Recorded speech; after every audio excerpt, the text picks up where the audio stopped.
The woman merely locked eyes with the man and then to his surprise she transformed into a bird.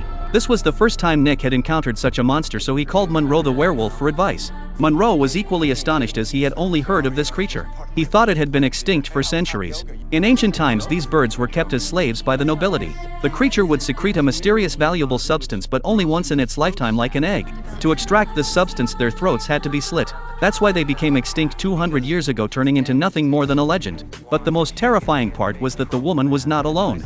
She was accompanied by a wildcat monster. Soon Nick received some bad news. The woman was being kept as a pet and her life was always in danger. Every day the man would come home and cook for his wife, but the ingredients were disgusting.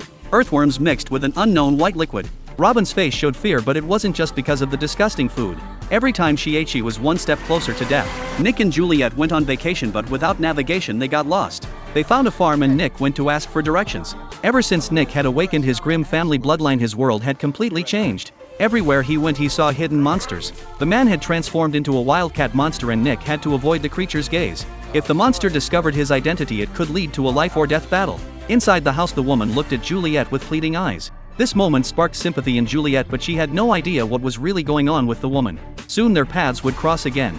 That night Nick and Juliet stayed at a nearby cabin. Juliet noticed the couple next door arguing, but since it wasn't in their jurisdiction Nick had no choice but to call the police. He gave them the detailed address and reported it as domestic violence. All they could do was wait for the police to arrive. Meanwhile Robin was enduring unimaginable pain because she refused to eat. The man tied her hands and feet to a chair, then forced a tube down her throat. He poured the disgusting food into a machine, forcing it down her esophagus. No matter how much she struggled or screamed she couldn't stop him.